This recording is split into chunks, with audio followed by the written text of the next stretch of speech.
जय हिंद, नमस्कार फ्रेंड्स। ज्योति क्लासेस में आप सभी का एक बार फिर से स्वागत है। हेलो दोस्तों, कैसे हैं आप सभी? आई होप आप सभी बहुत ही अच्छे होंगे, स्वस्थ होंगे, स्टडी अपनी कंटिन्यू कर रहे होंगे। चलते हैं हमारी आज की मॉर्निंग की क्लास की तरफ। सभी को सुप्रभात, गुड मॉर्निंग। देखते हैं आज के दिन क्या है कुछ खास। तो फ्रेंड्स, आज है 27 जुलाई। जी हाँ, आज डेट कौन सी है? आज 27 जुलाई हो गई और इसके बारे में हम चर्चा कर लेते हैं कि आज के दिन क्या कुछ खास है। देन चलते हैं हमारी क्लास की तरफ। तो फ्रेंड्स, 27 यानी कि 27 जुलाई को ध्यान दीजिएगा, हर साल डॉक्टर APJ अब्दुल कलाम दिवस मनाया जाता है। कौन सा दिवस? डॉक्टर APJ अब्दुल कलाम दिवस मनाया जाता है। यह दिवस क्यों मनाया जाता है? तो यह महान वैज्ञानिक और भारत के पूर्व राष्ट्रपति डॉक्टर APJ अब्दुल कलाम की पुण्यतिथि के रूप में मनाया जाता है, जिन्हें श्रद्धांजलि दी जाती है। तो इसे हम डॉक्टर APJ अब्दुल कलाम स्मृति दिवस के रूप में भी जानते हैं, क्योंकि आज के दिन ही उनकी क्या है, पुण्यतिथि है 27 जुलाई को, यानी कि आज के दिन ही उनकी मृत्यु हुई थी। और इनकी मृत्यु हुई कब थी? तो 27 जुलाई 2015 शिलांग के मेघालय में इनकी मृत्यु हुई थी। कब हुई थी? 27 जुलाई, यानी कि आज के ही दिन। ईयर कौन था? 2015। और कहाँ पे हुई थी? शिलांग के मेघालय में इनकी मृत्यु हुई थी। तो इसीलिए आज के दिन को जो है डॉक्टर APJ अब्दुल कलाम दिवस के रूप में मनाया जाता है। उन्हें मिसाइल मैन ऑफ इंडिया भी कहा जाता है। आप सभी जानते हैं, मिसाइल मैन ऑफ इंडिया के नाम से हम जानते हैं डॉक्टर APJ अब्दुल कलाम को। तो ये हमने देख लिया आज के दिवस के बारे में है। तो ये हमने देखा कि आज के दिन क्या कुछ खास है। अब चलते हैं हमारी क्लास की तरफ। जैसा कि आप सभी जानते हैं, हम कर रहे हैं होम साइंस की सीरीज़, जिसमें क्लास 6 और 12th की बुक को कवर कर रहे हैं। और अभी तक क्लास 6 to 11 तक की पढ़ाई हमने कंप्लीट कर ली है। जी हाँ फ्रेंड्स, क्लास 6 to 11 तक की पढ़ाई हमारी कंप्लीट हो गई है। हम आ गए क्लास 12th में। तो आई होप आपने हमारी सारी प्रीवियस क्लासेस देखी होगी। नहीं देखी है तो प्लेलिस्ट में जाइए। क्लासेस वाइज प्लेलिस्ट आपको प्रोवाइड कराई गई हैं, जिनके माध्यम से आप अपने हर एक कॉन्सेप्ट को क्लियर कर सकते हैं। आपको जिस भी क्लास में जो भी डाउट है, क्योंकि जितनी ही क्लासेस हमने की हैं सभी को बहुत ही डिटेल में पढ़ा है, वर्ड टू वर्ड चीज़ें हमने डिस्कस की है। इसीलिए आप चाहे किसी भी क्लास के लर्नर्स हैं, यानी कि क्लास 6 to 12th में किसी भी क्लास में आप पढ़ रहे हैं, या फिर किसी भी कॉम्पिटिटिव एग्ज़ाम के प्रिपरेशन कर रहे हैं, या फिर किसी भी फील्ड में होम साइंस अपना करियर देख रहे हैं, तो फ्रेंड्स जितने भी हमारे होम साइंस के लर्नर्स हैं ना, सभी के लिए ये सीरीज़ काफ़ी हेल्पफुल होने वाली। क्यों? क्योंकि हम बेसिक टू एडवांस पढ़ रहे हैं। और बेसिक टू एडवांस का मीनिंग यही है कि हम कुछ भी नहीं छोड़ते, जो इम्पोर्टेंट होता है वो भी पढ़ते हैं। आपने देखा होगा, आप मेरी वीडियो ओपन करके देख सकते हैं अगर आप हमारे न्यू व्यूवर्स हैं। मैं एक भी वर्ड नहीं छोड़ती। कई बार आप लोगों को लगता होगा कि जो इम्पोर्टेंट नहीं वो भी पढ़ाती हैं, टाइम वेस्ट होता है। हम बट फ्रेंड्स, इम्पॉर्टेंट क्या है? रियलिटी तो यही कि हमें किसी को नहीं पता है कि इम्पॉर्टेंट क्या है। जी हाँ, ये फैक्ट है और सच है। मैं आपको बोल दूँ नहीं आप प्रीवियस ईयर कर लो हैं, या फिर ये इम्पॉर्टेंट टॉपिक है, इसको कर लो, आप जहाँ पे भी चाहोगे आपका सिलेक्शन हो सकता है। तो जी नहीं फ्रेंड्स, ऐसा पॉसिबल नहीं। क्यों? क्योंकि इम्पॉर्टेंट वही होता है जो एग्ज़ामिनर क्वेश्चन पूछ लेता है, यानी कि जो आपका क्वेश्चन पेपर आ गया वही चीज़ें इंपॉर्टेंट हो जाती हैं। कितनी बार हम प्रीवियस ईयर लगा के जाते हैं, इंपॉर्टेंट टॉपिक को बार बार पढ़ के जाते हैं, तैयारी भी कितने सालों से करते रहते हैं, फिर भी हमारा कहीं ना कहीं जो है कमी रही जाती है और हमारा सिलेक्शन होते होते रह जाता है। ऐसा क्यों होता है? क्योंकि हम शॉर्टकट में ज़्यादा पढ़ना चाहते हैं, शॉर्टकट में ज़्यादा चाहते, सोचते हैं हमारा टाइम भी कम लगे और हम चीज़ें भी अचीवमेंट कर ले। तो फ्रेंड्स, ऐसा नहीं होता। रियलिटी तो यही है, जब तक आप बेसिक्स नहीं पढ़ोगे, हर चीज़ नहीं अच्छे से समझोगे, टाइम नहीं दोगे अपनी स्टडी को, तब तो कुछ नहीं होने वाला है। क्योंकि तैयारी एक दिन में नहीं होती है। और सही में अगर सिलेक्शन, लोग बोलते हैं ना आज के समय में नौकरी नहीं है, ऐसा नहीं है फ्रेंड्स, नौकरी है, बट कंपटीशन इतना ज़्यादा है। तो जिस हिसाब से कंपटीशन है उस हिसाब से तैयारी भी हमारी होनी चाहिए। और उस हिसाब से तैयारी कब होगी? जब हम अपने स्टडी को टाइम देंगे, है। तो इसीलिए कभी ये नहीं समझना है कि नहीं ये इम्पॉर्टेंट है, वो इम्पॉर्टेंट, ये इम्पॉर्टेंट नहीं, कुछ भी ऐसा समझना ही नहीं है। हमेशा माइंड ये सेटअप करके चलना है कि एवरीथिंग इज़ इम्पॉर्टेंट, क्योंकि एग्ज़ाम में जो भी एग्ज़ामिनर ने पूछ लिया वो इम्पॉर्टेंट हो गया। कई बार होता है ना, हम कई सारी चीज़ें पढ़ के जाते हैं बट वो नहीं आता, और जो हम नहीं पढ़ के जाते वही आ जाता था। हम लोग कभी ये तो इम्पॉर्टेंट था ही नहीं, फिर भी एग्ज़ाम में आ गया और उसी में हम रह जाते। क्यों? क्योंकि वहाँ पे जो पेपर बनाता है, क्वेश्चन पेपर, वो भी हमसे कम दिमाग नहीं लगाते हैं, वो भी बहुत नॉलेजेबल होते हैं। उन्हें पता है कि सेम चीज़ें वही बच्चे पढ़ पढ़ के आते हैं। तो इनसे ऐसा कुछ पूछ लो जो ये ना पढ़ें। आप समझ रहे होंगे मैं क्या कहना चाहती हूँ। इसीलिए सब कुछ पढ़िए, कुछ भी नहीं छोड़िए। और अभी देखिए हमारी यूपी का टीजीटी पीजीटी का जो है न्यू वो निकल गया, नोटिफिकेशन आ गया है। तो उसमें भी देखिए अभी जो है हमारी सरकार ने नोटिफिकेशन निकाला यूपी टीजीटी पीजीटी का, तो अभी उसका भी एग्ज़ाम होने वाला है। तो आपके पास मतलब मौके बहुत हैं। राजस्थान में भी आई है भर्ती, फिर हमारा यूपी में भी आया है, तो मौके बहुत हैं। बट उसको तैयारी कैसे करनी है वो हमारे ऊपर डिपेंड करती है। तो इसीलिए आप चीज़ों को समझिए और डिटेल में जाइए। पढ़ाई हम बोर हो करके पढ़ाई नहीं कर सकते। हम ये नहीं कि नहीं हमने 1-2 वीडियो देखी, कोई पेड ऑनलाइन कोर्स ले लिया, कोई पेड बैच हमने ले लिया, उसमें पढ़ाते सभी टीचर्स बहुत अच्छा है, लेकिन कोई टीचर्स क्या ही कर सकता है फ्रेंड्स, जब तक हम खुद कुछ पढ़ना नहीं चाहेंगे। हैं तो आप समझ सकते हैं टाइम कम होता है और उसमें भी बच्चे बहुत सिलेक्शन लेते हैं, बहुत बच्चों का सिलेक्शन होता है जो पेड बैच भी पढ़ते हैं। क्यों? क्योंकि वो उनको बेसिक्स जो को भाई अपना तैयार रहता है, वो सिर्फ कोर्स के भरोसे नहीं रहते, बुक्स भी पढ़ते रहते हैं। इसीलिए सबसे इम्पॉर्टेंट रोल होता है आपकी सेल्फ स्टडी का। आई होप आप समझ सकते होंगे मैं क्या कह रही हूँ। तो सेल्फ स्टडी करिए। जब तक आप सेल्फ स्टडी नहीं करेंगे कहीं से कुछ भी नहीं होने वाला है। ये कड़वा सत्य है फ्रेंड्स। और मैं आपको ऐसे नहीं कहूँगी कि नहीं ये कर लो वो कर लो, ऐसा कुछ भी नहीं है। सेल्फ स्टडी करिए, 2-4 घंटा टाइम दीजिए, चीज़ों को वर्ड टू वर्ड चीज़ें पढ़िए, वो माइंड में 2 बार में 4 बार में फीड होंगी तो चीज़ें आपको समझ में आएंगी और आप अपने आप में ही इम्प्रूवमेंट फील करोगे। तो ये तो हमने कुछ बातें कर ली अपनी पढ़ाई से रिलेटेड, कभी कभी इंपॉर्टेंट होती है, करनी भी चाहिए, आपको पता भी होना चाहिए। वैसे आप सभी को पता है, आप सभी बहुत समझदार हैं, बट फिर भी फ्रेंड्स जो है बुक ये से पढ़ाने का कोई इतना नहीं कि मुझे क्या फटाफट मैं भी जो इम्पोर्टेंट टॉपिक है उसको करा कर अभी तक 6 से 12 तक का ख़त्म कर देती, लेकिन ऐसा नहीं है। इसीलिए हम चीज़ें जो है वर्ड टू वर्ड डिस्कस कर रहे हैं। तो आई होप आप मेरे कहने का मीनिंग समझ रहे होंगे। तो बस यही कहना था। चलिए स्टार्ट करते हैं आज की क्लास। आप सभी तैयारी कीजिए और इस बार जो है जो भी हमारे यूपी के लर्नर्स हैं तो उन सभी का सिलेक्शन होना चाहिए। अभी ये चल रहा है ना, हमारी सीरीज़ चल रही है। सीरीज़ के बाद जब जैसे हमारी एक चीज़ और आपको बतानी थी, 12th क्लास की बुक कंप्लीट होगी ना, देन मैं आपको टॉपिक्स वाइज जैसे होम मैनेजमेंट का टॉपिक्स हो गया है, टेक्सटाइल्स का हो गया, ये सारे जो भी हमारे ब्रांच हैं होम साइंस के, तो उनसे टॉपिक वाइज चीज़ें भी मैं आपको डिस्कस करूँगी। मैं उस पर भी आपसे मतलब वो भी मैं आपको प्रोवाइड कराऊँगी। क्वेश्चन आंसर्स की प्रैक्टिस भी करेंगे, बहुत सारी चीज़ें हम करेंगे। सिर्फ ऐसा नहीं कि बुक पढ़ के हमने रख दिया, ये तो बुक हम आपको नॉलेज के लिए पढ़ा रहे हैं कि आपको नॉलेज हो जाए, देन आप क्वेश्चन आंसर्स की प्रैक्टिस करो, है टॉपिक वाइज चीज़ें करो, तो उससे क्या होगा, आपको बहुत हेल्प फील होगी। तो ऐसा नहीं है कि सिर्फ बुक पढ़ के हमारा हो जाएगा। बुक पढ़ के हमारा 72 आप कह सकते हो 80% चीज़ें हमारी क्लियर हो जाएंगी।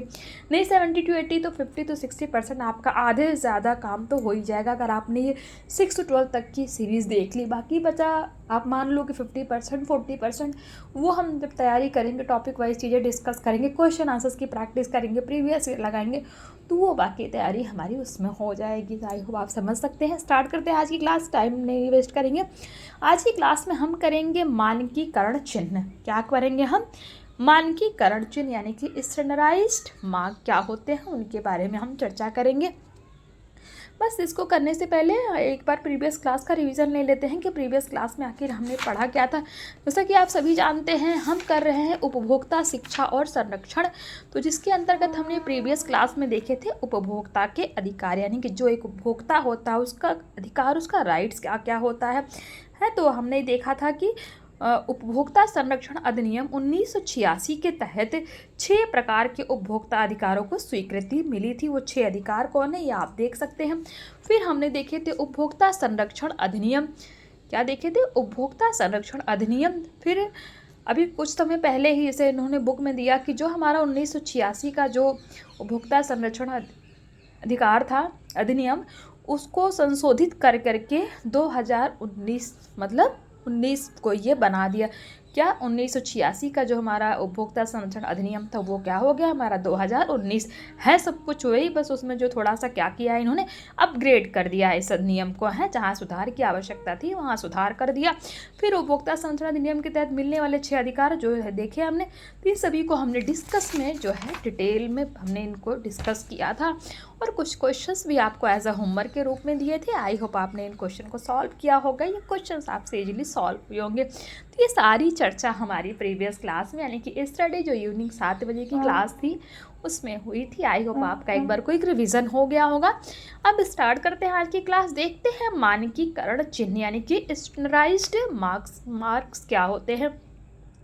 तो उपभोक्ता संरक्षण की दूसरी विधि क्या है? मानकीकरण चिन्ह। ध्यान दीजिएगा, उपभोक्ता संरक्षण की दूसरी विधि क्या है? मानकीकरण चिन्ह के द्वारा संरक्षण प्रदान करना है। उपभोक्ता से यह अपेक्षा की जाती है कि वह उत्पाद की शुद्धता और गुणवत्ता को देखते हुए मानक चिन्ह वाले उत्पाद ही खरीदे। ये देख रहे हैं ना, जैसे ये चिन्ह लगे होते हैं तो इनको देख कर ही जो है उत्पाद खरीदे, जो भी वो खरीदना चाहता है। इसके लिए यह आवश्यक है कि उपभोक्ता को विभिन्न मानक और उसके अंतर्गत आने वाले उत्पाद के बारे में पूर्ण जानकारी हो। उत्पादों की गुणवत्ता प्राप्त करने के लिए मानकीकरण एक प्रमुख आवश्यकता है। भारत में मानक चिन्हों से संबंधित जानकारी निम्नलिखित है। पहला जो मानक है ISI मार्क। कौन सा? ISI mark. ध्यान दीजिएगा, बहुत इंपॉर्टेंट क्लास है ये। ISI मार्क यानी कि Indian standard institution mark. ISI mark का फुल फॉर्म क्या है? Indian standard institution mark. इसकी स्थापना कब हुई थी? तो इसकी स्थापना वर्ष 1947 यानी कि 1947 में भारतीय मानक संस्थान के रूप में की गई, जो अब भारतीय मानक ब्यूरो यानी कि ब्यूरो ऑफ इंडियन स्टैंडर्ड्स, इसका शॉर्ट फॉर्म क्या है? BIS। ध्यान दीजिएगा, क्या? BIS का meaning bureau of Indian standard कहलाता है।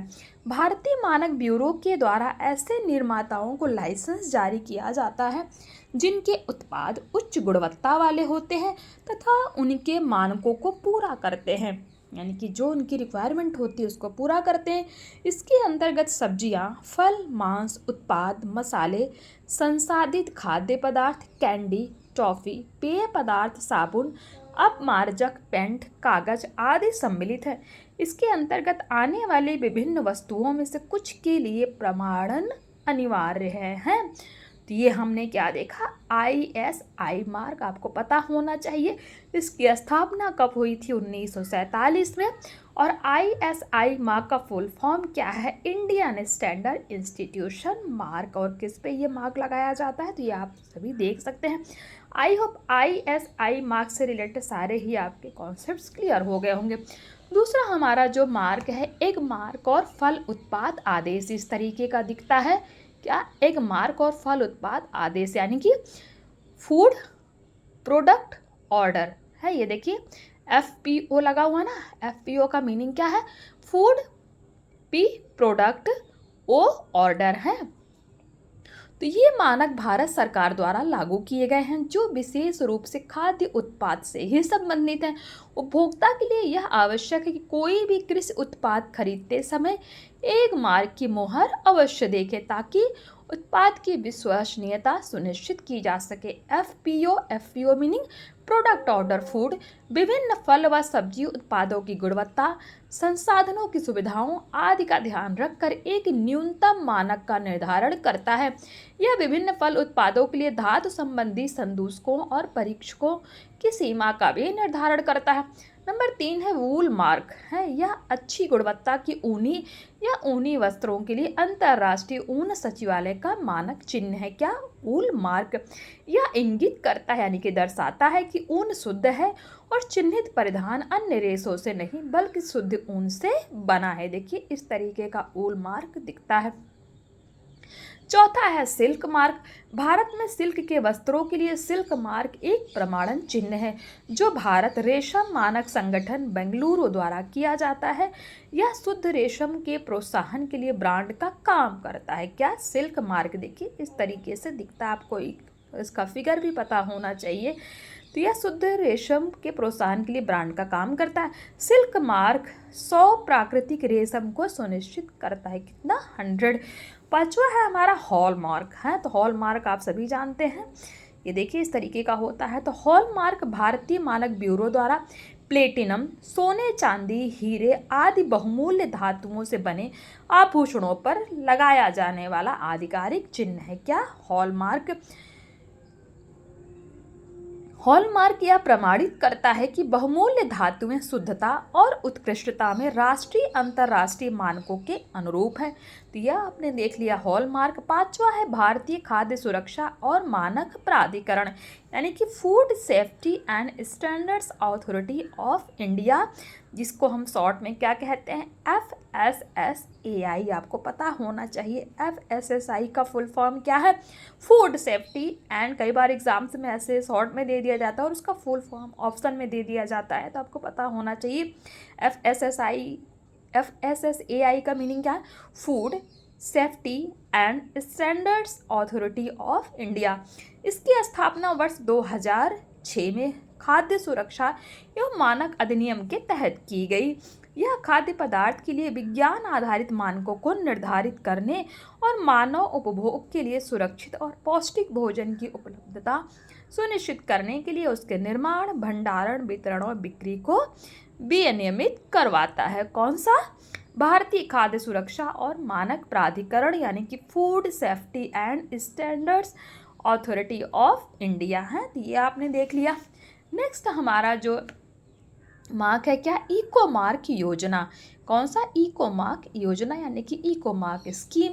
भारतीय मानक ब्यूरो घरेलू उत्पादों की लेबलिंग के लिए इको मार्क योजना शुरू की गई। किस लिए की गई, तो भारतीय मानक ब्यूरो घरेलू उत्पादों की लेबलिंग के लिए इको मार्क की योजना शुरू की गई है। इसके अंतर्गत साबुन, डिटर्जेंट, कागज, पैकेजिंग सामग्री, प्लास्टिक उत्पाद आदि आते हैं। इको मार्क का चिन्ह एक मिट्टी का घड़ा है। क्या है, ये देखिए इस तरीके का दिख रहा है ना आपको। इको मार्क क्या है, कि मिट्टी का घड़ा है जो यह दर्शाता है कि उत्पाद पर्यावरण के अनुकूल है। ये मिट्टी का घड़ा क्या दिखाता है, कि जो आप उत्पाद खरीद रहे हैं, प्रोडक्ट खरीद रहे हैं, वो क्या है, पर्यावरण के अनुकूल है तथा इसमें कोई खतरनाक अपशिष्ट नहीं निकलता। यह उत्पाद बायोडिग्रेडेबल है और इसका पुनर्नवीनीकरण यानी कि रिसाइकल भी संभव है। तो ये आपको इको मार्क दिख रहा होगा। तो ये हमने क्या देखा, मानकीकरण चिन्ह देखे, क्या क्या, IAS मार्क देखा। दूसरा हमने जो देखा, एक मार्क और फल उत्पाद आते। तीसरा ऊल मार्क। चौथा हमने देखा सिल्क वार्म है। पांचवा हमने जो चिन्ह देखा क्या, हॉलमार्क का मानकीकरण चिन्ह देखा। छठा हमने भारतीय खाद्य सुरक्षा और मानक प्राधिकरण का मानकीकरण चिन्ह देखा। सातवां हमने इको मार्क की योजना देखी। तो ये क्लास फ्रेंड्स मैं आपको कह सकती हूँ कि मोस्ट इम्पॉर्टेंट, मतलब बहुत ही ज़्यादा इम्पॉर्टेंट क्लास है। प्लीज़ आज आप इस चीज़ को समझिए, बहुत ही इम्पॉर्टेंट है ये। तो आज की क्लास को मैं यहीं तक रखती हूँ, आज की क्लास यहीं तक करते हैं। आई होप आज की क्लास आपको समझ में आ गया होगा, सारे मानकीकरण चिन्ह समझ में आए होंगे और कौन सा मानकीकरण चिन्ह किस लिए लागू किया जाता है, किस लिए कौन सा मानकीकरण चिन्ह लगाया जाता है, ये भी आपको समझ में आ गया होगा। तो आज की क्लास को यहीं तक करते हैं। नेक्स्ट क्लास में हम करेंगे उपभोक्ता शिक्षा और संरक्षण में गैर सरकारी संगठन और स्वैच्छिक उपभोक्ता संगठन की भूमिका को हम देखेंगे। इस पे हम चर्चा करेंगे हमारी नेक्स्ट क्लास में। आई होप आज की क्लास आपको समझ में आई होगी, कॉन्सेप्ट आपके क्लियर हुए होंगे। कहीं पे भी किसी वर्ड, किसी सेंटेंस में कोई भी डाउट है कहीं पे भी, तो प्लीज़ फ्रेंड कमेंट के माध्यम से बताइए, आपकी हर एक क्यूरी सॉल्व की जाएगी। तो प्लीज़ मिलते हैं हमारी नेक्स्ट क्लास में। अपना फीडबैक अवश्य दिया करिए और हाँ, जितना हो सकता है ना, मैं आप सभी से रिक्वेस्ट करती हूँ इस क्लास को जितना ज़्यादा हो सकता है हमारे जितने भी लर्नर्स हैं होम साइंस के, उन सभी के पास इसको शेयर करिए ताकि वो भी इस सीरीज़ के साथ जुड़ के सीरीज़ से लाभ प्राप्त कर सके हैं।